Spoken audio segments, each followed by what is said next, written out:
All right, let's do this. Time for a deep dive into leverage, especially its role in those crazy financial crises, focusing on the mortgage market. We've got a bunch of research articles and some lesson notes. It's going to be a wild ride. Yeah, it's a big topic, right? Huh. This stuff, it really affects people's lives, not just, abstract financial stuff. It's the whole economy. Right, exactly. So we'll be looking at how stocks and real estate kind of do this dance together, the psychology of feeling wealthy and spending, the good and bad of leverage. Oh, and those 5 C's of credit analysis. Plus the whole journey of a mortgage, from its, creation to being bundled up as a security.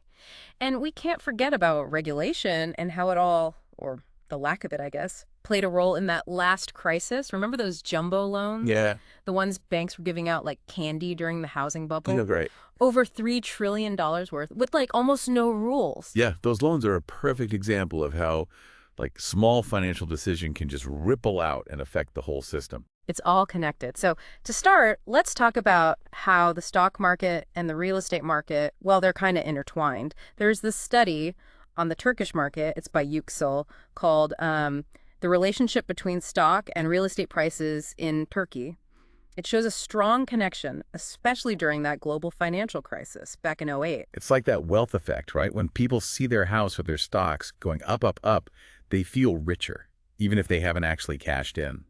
So like if my house value suddenly skyrockets, I might splurge on a vacation, even though, I haven't sold it yet. Exactly. And this feeling, this wealthier feeling, well, it leads to more spending, Right. which can push those prices even higher, both in stocks and real estate. That's kind of like a self-fulfilling thing. Whoa, that's intense. But it's not just individuals, right? Businesses get caught up in this too, don't they? Yeah, for sure. It's called the credit price effect. Basically, rising real estate prices make companies who own a lot of property, they look like a safer bet to lenders. Imagine you're a lender. You're looking at two companies. One owns tons of real estate, the other not so much. Who seems less risky? The one with all the property, obviously. Yeah. So they can borrow more and at better rates, right? Exactly. Because lenders see that valuable real estate as collateral, they're more comfortable giving loans. In fact, the lesson notes, they have this great example with Big Prop Inc. or BPI, which owns a ton of real estate, and then Nomad Inc. and MDI, which doesn't. BPI can use its property to borrow more at lower rates than NMDI. Even if both companies make the same amount of money, it's like a hidden advantage. Wow, I see how it all connects. But this idea of using borrowed money to like grow your wealth, that's where leverage comes in, right? And we know leverage, it can be risky. Totally. The article Leverage, what it is and how we can protect from it, it breaks it down. Leverage can boost your profits, but it also magnifies your losses. It's like a performance enhancer for your investments. Good when used right, but, side effects can be bad. So, okay, imagine I'm using a lever to lift a heavy rock. I can move something way heavier than I could on my own. But if I slip, that lever could really backfire. Perfect analogy. And unfortunately, that's kind of what happened in 2008. The article, The Role of Housing and Mortgage Markets in the Financial Crisis, explains it. Banks were lending based on inflated property values, assuming they just keep going up. Lots of leverage. It backfired big time. So they were like overestimating the value of houses and underestimating the risk of people defaulting on those loans. Yep. And when the bubble burst, defaults went through the roof, wiping out investments. So that's where those 5 C's of credit analysis come in, right? Like a checklist for lenders to make sure they're not doing anything too crazy. Exactly. There's a story in the lesson notes on securitization about Nushi, who wants a loan. It goes through all 5 C's: capacity, capital, character, collateral, and conditions. Okay, break those down for me. What do they all mean? Capacity. Yeah. That's the borrower's ability to repay. Based on their income, expenses, can they actually make the payments? Capital is about their financial stability, savings, assets, things like that. Character focuses on their credit history. Have they been responsible with borrowing in the past? So like, are they trustworthy with money? Exactly. Then there's collateral, the asset backing up the loan, like the house itself for a mortgage. If they can't pay, lender takes the collateral. And finally, conditions. The overall economic climate, how that might affect things. Interest rates, job market, all that plays a role. Wow, these 5 C's, they should be like every lender's Bible. If they had actually followed them during that housing bubble, things might have been different. You're right. But back then, lenders weren't always so strict. They were giving loans to people who couldn't afford them, sometimes without even checking their income or assets. That's crazy. It sounds like a disaster waiting to happen. It definitely played a part. Now let's shift gears and follow the life of a mortgage. Imagine it like a relay race, starting with a local bank and maybe ending up with, like, a Wall Street investor. Okay, so we're going from Main Street to Wall Street. Let's do it. The video, Mortgage-Backed Securities Overview, explains how. It starts with someone getting a mortgage from their local bank. But banks don't always want to hold on to these mortgages for, 30 years. They like to keep their money moving.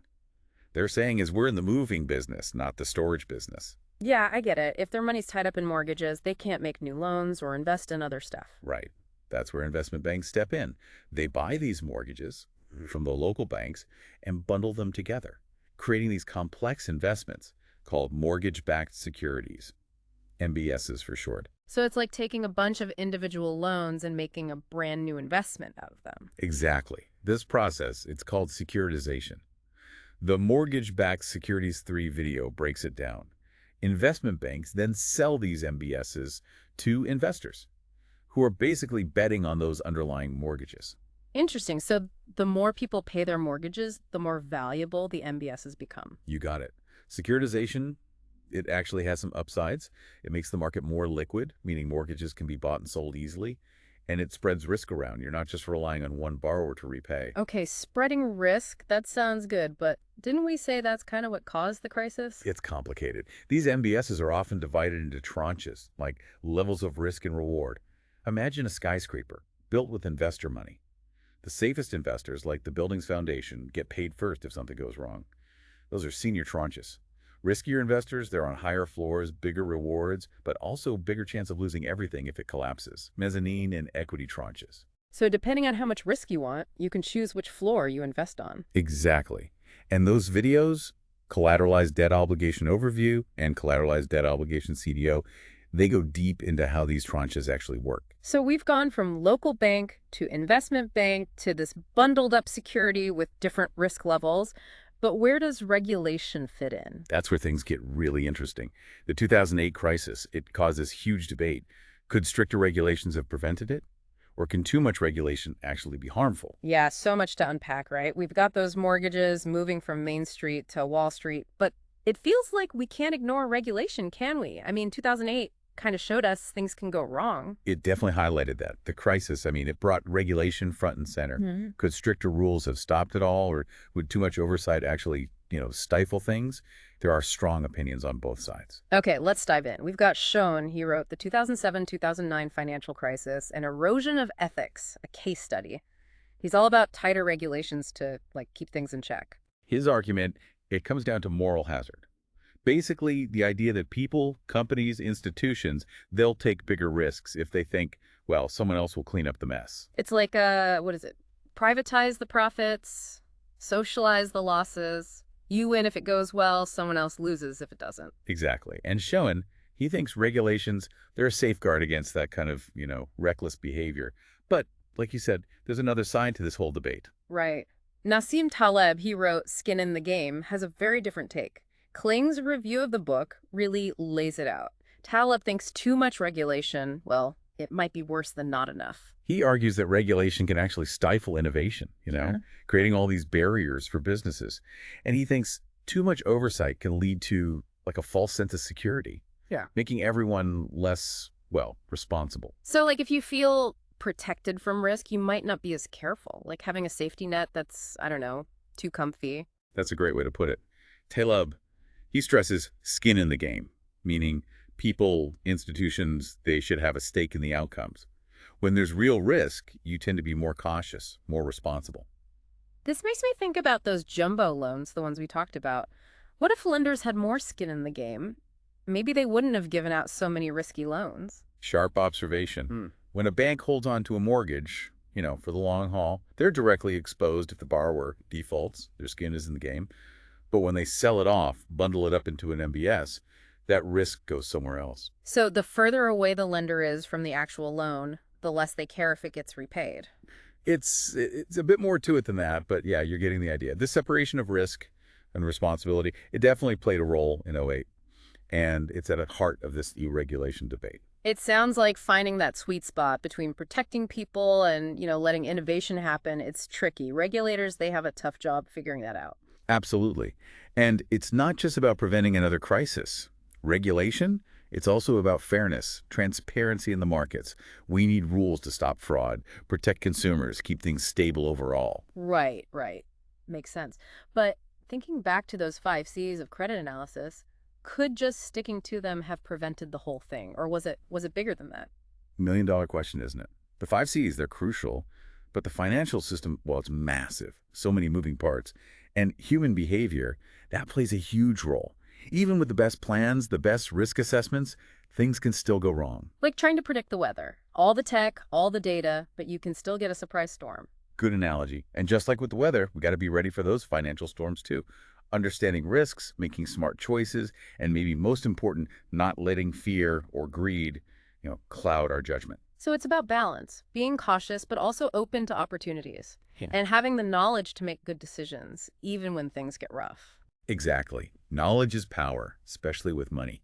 And this deep dive, hopefully it's given you some tools to navigate all of this. Remember, all the sources, they're in the show notes, so you can keep exploring on your own. And hey, who knows, maybe your next deep dive, you'll find some amazing insight, something that helps us build a better financial system for everyone. Keep learning, keep those questions coming, and keep diving deep. It's kind of wild how much we've covered. We started with stocks and real estate, like doing their thing, and suddenly, boom, it's 2008. We're talking bundled mortgages, regulations, the whole shebang. Yeah, it's a journey, isn't it? Right through the core of the system. And I think what makes it so, I don't know, fascinating is that it's not just like dry numbers. It's about people, what we do, how we act, even, our crazy beliefs about money. It all feeds in. Totally. We talked about the mechanics, leverage, securitization, but really it's psychology, right? Driving these markets. Yeah. And sometimes what we want, what we're afraid of, that can lead to, well, some pretty big consequences, like that whole housing bubble thing. Exactly. Financial systems, they're like a mirror, reflecting us good and bad. Understanding that human side, that's key to figuring out how it all works and why things go off the rails. This whole deep dive, it's been honestly eye-opening. I feel like I get it now, and how it connects to, well, everyone, really, not just the Wall Street types. Glad to hear it. I mean, that's kind of the point, right? Giving you the knowledge, sparking curiosity, helping you navigate this whole financial world with more confidence, more awareness. Speaking of knowledge, you asked a good question before. Could just, sticking to those 5 Cs, those credit analysis things, could that have actually stopped the 2008 crisis? Or was it, like, destined to happen? Bigger forces at play? It's the question, isn't it? Debated for years. No easy answer, really. Those 5C, they're a framework, right, for assessing risk. But so the truth is, even with all the checks, all the balances, predicting the future, well, it's never perfect.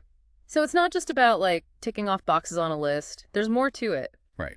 The 5Cs matter, but they're not foolproof. You got to consider those big economic trends, where the money's flowing, how people behave. Sometimes, even with the best intentions, something unexpected happens, throws everything off. Yeah, it's like trying to predict the weather. You can have all the fancy tech, the data, but then, bam, a storm pops up out of nowhere. Perfect analogy. Mhm. And like with weather, we got to be prepared for those financial storms.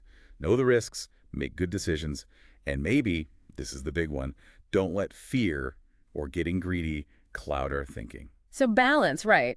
Caution, but also being open to, what's out there and having the knowledge to make good choices, even when things get shaky. You got it. Knowledge is power, especially with money. And this deep dive, well, hopefully it's given you some tools. Remember, all our sources are in the show notes, so you can, keep exploring. And hey, maybe your next deep dive, you'll uncover something amazing, something that helps us build a better system for everyone. Until then, keep learning, keep those questions coming, and keep diving deep.